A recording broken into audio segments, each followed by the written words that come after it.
Thanks so much for joining me for this episode of the But First She Failed podcast. I'm so excited for today's episode. I think it's a really important conversation to have. Maybe you have wondered what you were truly created to do, right? Or maybe you have worked really hard in the past for a role and you finally got into that role, the coveted role, but then after a while you were just left feeling unfulfilled. Does that sound like you? Or maybe you put all your eggs and energy and all your attention into a specific career, specific role, and you were recently let go from that position. And now you've kind of analyzed and reflected and realized that that's not even really what you wanted to do with your life. You didn't even really feel fulfilled in it. And you're taking a pause and you're wondering what's next. Or maybe you've worked in various roles throughout the years and just nothing feels right. Nothing feels aligned. And you're really searching your soul and really looking for what that God-given calling is on your life. If so, today's episode is for you. I'm so excited. Today we're going to be discussing some steps that you can start to take to discover your God-given calling. Some of these are very practical and some of these are not so obvious. So I'm excited to get into this conversation and help you figure out the unique calling on your life, right? But before we get into today's episode, I want to talk about the September accountability community calls that just took place last week. It's the first time ever that they took place, and man, my heart is so full. If you filled out the form to join and got the information, weren't able to join, or I want to say a thank you regardless for the women that did show up. I'm so excited. Thank you so much for being on that call. It was a really great time. I was able to share a little bit about my vision for this community, what it's going to look like, what it's going to offer women, how it's going to be a resource to you all, as well as some actionable coaching took place for some of the women that were on the call. They gave me some of their goals, the things that they're struggling with, and I'm actually going to be following up with them on those goals. So they're going to have some real life accountability.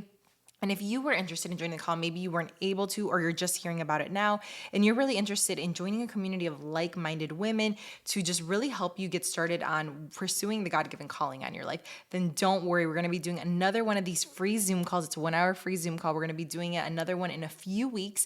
And if you want to be informed and you want to be in the know, all you have to do is go to the show notes. Fill out is a 2-minute survey. It's super quick. Once I have that information, I will be emailing you in a few weeks' time. I'm going to be sending you an email. So be on the lookout for that with all the information about the date and the time of the next call that's going to be taking place. So do not hesitate if it's something that interests you, or you just feel called to this, or this is really something that you are journeying and walking through. Please don't do it alone. Please join our next call happening in a few weeks. Now let's get back to it. Here are some steps that you can take to start uncovering your God-given calling.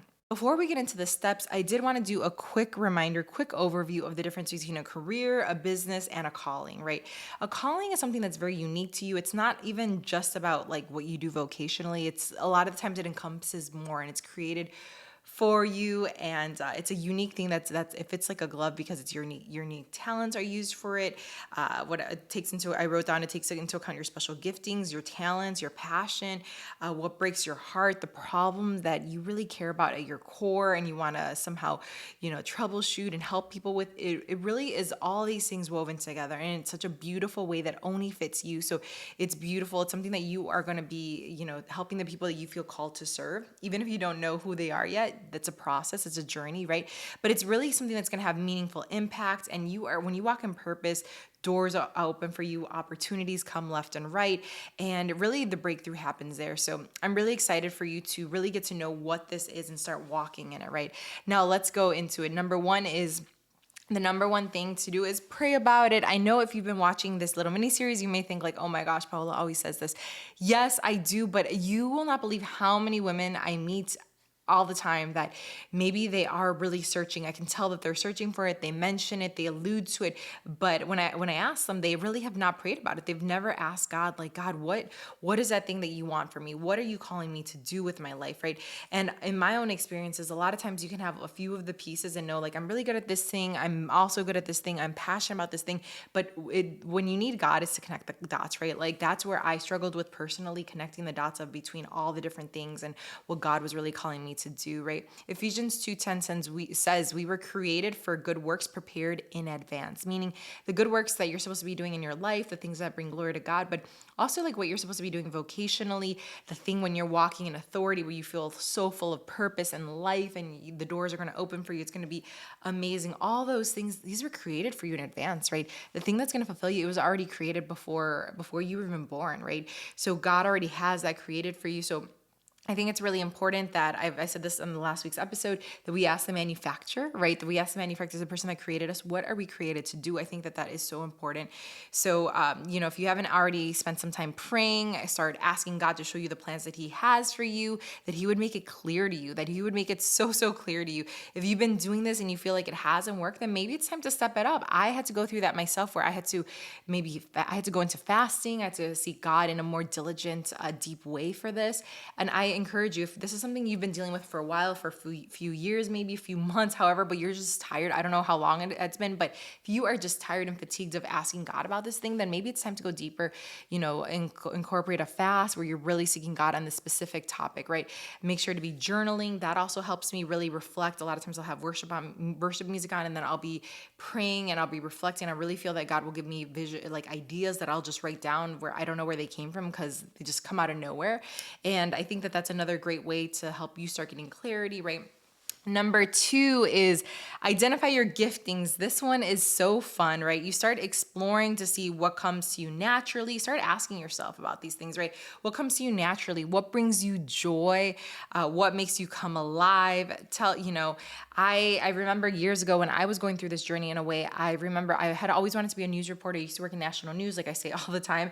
And I remember specifically, I was working, a good friend of mine, I had been out of the industry for a few years, and a good friend of mine was like, hey, you used to want to be a reporter. Would you like to do a demo reel? Because to be a reporter, you need a demo reel, which is like a compilation video of you doing news stories, interviews, and just being on camera, essentially. And she really just gave her time and her energy, connected me with editors and the right people to do this demo reel, which for me was so healing. I really needed to do that. But as I was doing that, so I'm forever grateful to her. Just want to add that in. But as I was doing that, I remember I felt so alive when I was doing these videos.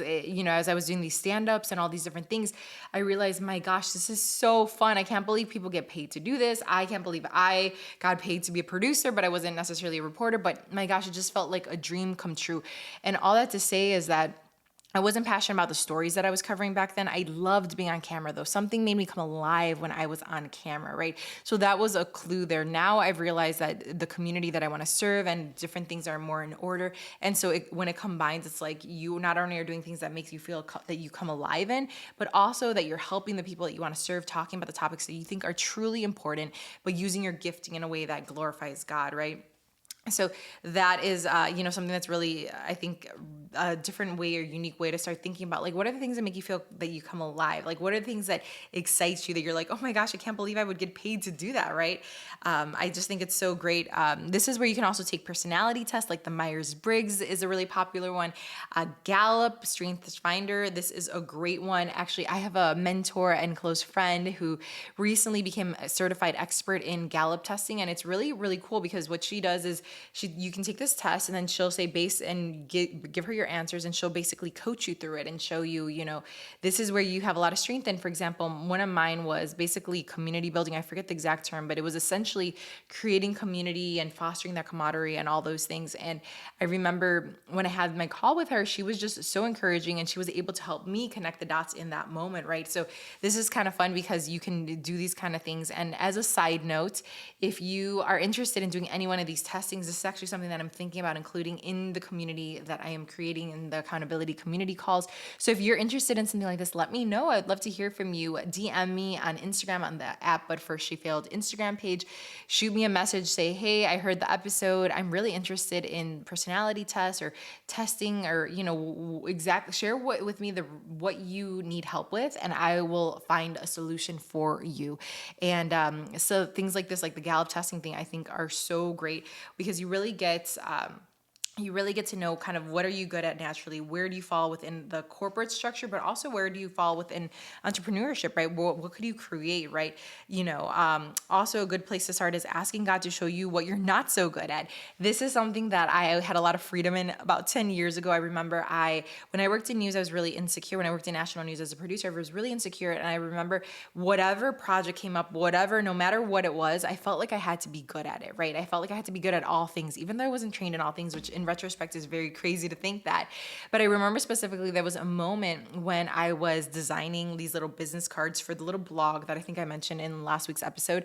And I designed it, and then I remember I was going to send it to print, and I showed it to my husband and I showed it to a good friend, and they were both like, that is not it. It's not a cute design. And I remember, instead of being offended, I was actually so, so happy. And I was like, oh my gosh, you're right.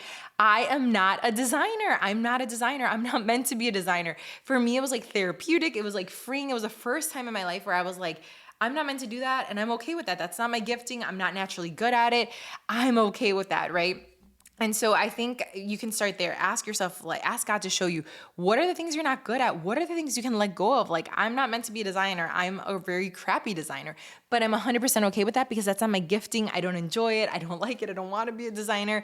And so it is with anything that you are gifted at. I'm pretty sure that you don't want to be doing something that you don't love, right? So this is a really, illustration, a really basic illustration of what happens when you are trying to do all the things and things that you're not even called to do, right? So I have found a lot of freedom in that. And maybe that's part of your journey. Maybe you need to first start figuring out what are you not good at and start taking it off the list of things that you burden yourself with, right? Letting them go. And then so you can focus and figure out what are the things you are good at, right? And number 3 is you look at your passions and your pain. I think this one is not so obvious at times, right? Passion, yes. You're like, oh, what am I passionate about? Yes. But a lot of times the passion can come in the form of pain. And I think this one is not so obvious, right? The questions you should ask yourself are, what breaks your heart? What problem do you see in the world that maybe you don't see a solution to, right? That you could help with. Maybe you are called to be the solution to that problem. I've heard that so often. If something really bothers you, really pains you, then maybe you're called to be the solution to that, right? For example, my husband, Sean, he is incredible. Like, he actually is good at design. He's got a design eye. He's good with aesthetics and all these things. And I remember this play out, this whole, like, when your pain and your passion kind of come together.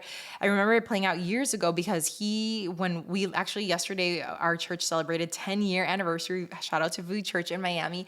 And we were actually some of the founding people, some of the founding members. We were part of the launch team 10 years ago when we launched the church and we started in our pastor's apartment. And I remember in that season, right before launch Sunday, I remember that Sean already had his event rental company with Pipe and Drape. So Pipe and Drape, if you've ever done a wedding, it's the drapes that go around the room of, for a corporate space. It kind of transforms the room.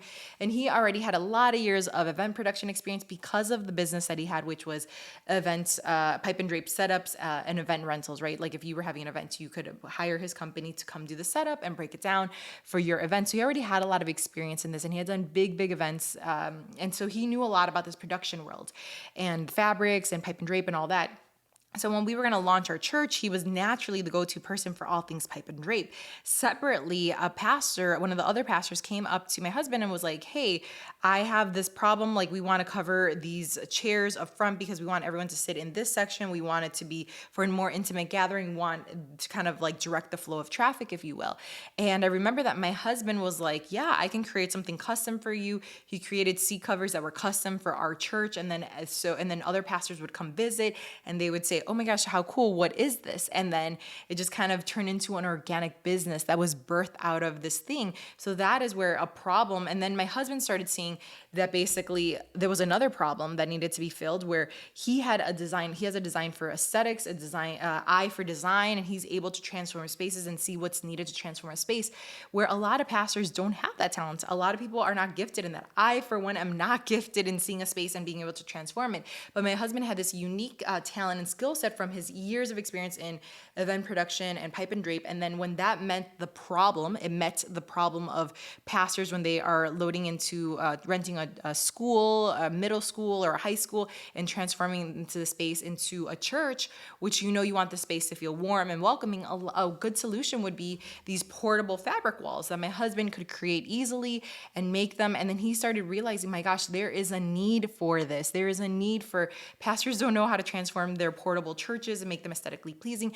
And so he essentially from that organically this business grew. And so two of our businesses, our online businesses, were birthed out of Church Fabric Solutions as Church Fab, as well as Pipe and Drape USA, were birthed out of this need for pastors to transform a space that was unsightly, not so nice. Like maybe the children's ministry is actually a second grade classroom and they needed to completely transform the space. Well, these portable fabric walls could do the trick, right? And so my husband's unique experience and background with pipe and drape and event production and all this, when it met the season of planting a church, planting a portable church, which is VU Church, when those things collided, it created a new opportunity. It created a solution. He became the solution to a need that is needed, and to a problem that needs a solution, right? And so that is a perfect example of what happens when you're, something that burdens you, that bothers you, connects with the things that you already have experience with, and maybe you're meant to be the solution. Maybe your unique calling is you are meant to be the solution. If there's something that you're like, oh my gosh, how is no one else doing this thing? How is no one else seeing this problem? There's a huge problem. There's a need for this thing, and it breaks your heart, or it bothers you, and you just can't shake it, and you see the solution, but other people cannot see a solution. Because in this case, I cannot see a solution. I cannot look at a room and say, hey, this is what's needed, but he can do it so easily, right? And so that's a perfect example of like, maybe God gave you that vision, gave you that gifting specifically because that's connected to your specific calling, right? And so I think this is such a thing, right? Another example of this is sometimes when you can walk through it can also be seen as a tribulation or a trial. What is a tribulation and trial that you've walked through that has impacted you in a deep, deep way that you had to go through, learn, but now you have the tools and you can turn around and help someone else with that? A good example of this is actually this food activist that I follow on Instagram. Her name is The Food Babe, and she's like a New York Times bestselling author. She's a food activist, and now she has 2 million followers. But her story is really fascinating because how did it start? I actually bought her book last year, and I remember hearing her story when she was 19. She had all these chronic illnesses and was going to have to be on all this medication for the rest of her life because everything was just off. And the cause of that, she talks about, was that she ate a lot of junk food growing up. She ate a lot of takeout, a lot of junk food. And she talks about how because of all that junk food that she ate and additives and all the things that were in her food, it caused her to be very, very unhealthy by the time she was 19. And she had all these symptoms. And she then went on this journey of essentially learning about food, learning about nutrition, and basically healed everything. Like, she's in perfect health. She healed all those chronic illnesses through just eating foods that were more fresh, organic, no, not processed, all that. And she was able to completely transform her life and her health. And that is what motivated her to see this, look around after she was healed and see, oh my gosh, Kellogg's is poisoning our children, or this company, this big food company is putting in all these additives and all these, I can't even think of the words besides additives, but all these ingredients that are unhealthy and are really poisoning our children, our generation. Why are they allowing these foods and all these things? And that's how she became an activist. And that's how she ended up writing multiple books. And she, like I said, now she's a New York Times bestselling author with over 2 million Instagram followers. She is, just a force to be reckoned with. But that was birthed out of a pain that she walked through. That was birthed out of a tribulation that she walked through, a trial that she walked through, and she came out on the other side as an expert in that area, right? And now she's able to turn around and help other she's also a mom now, help mothers feed their children better. She's able to do all these things because of the trial and tribulation that she walked through, because it turned into a passion, And I've seen this also happen for other women. I've seen this happen to women that have maybe walked through cancer, and now they turn around and they coach other women that are in the process of walking through cancer. I've seen this for women that are, I remember one case, I saw a woman that is a widow, and she knows the pain that you go through. And now she turns around and has a community for women that are walking through that journey of being a widow, because it can be very lonely. It's a very unique, specific journey. And she has a tool. She knows what works, what doesn't work, because she lived it. It's her lived experience, right? So she's an expert in that area. So often our trials and our tribulations, the things that pain us, that break our hearts, that we walk through and we're like, oh my gosh, this was the most challenging season of my life, but now I'm so passionate. Now I have a new spark in my life. I have a new vision, and I want to fulfill, and I want to help other women get through this.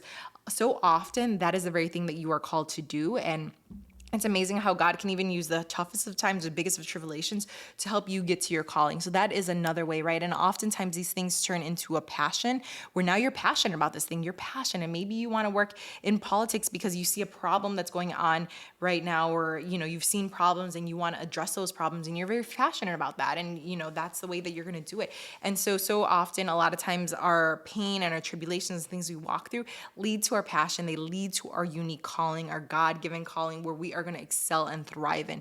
Because when your passion meets your pain point, and it combines with your gifting and your talents and all these things, it's like the most beautiful storm, right? So that is another one. Number 4 is community and confirmation. Sometimes others see the gifts before you do. Seek mentors, accountability, and wise counsel.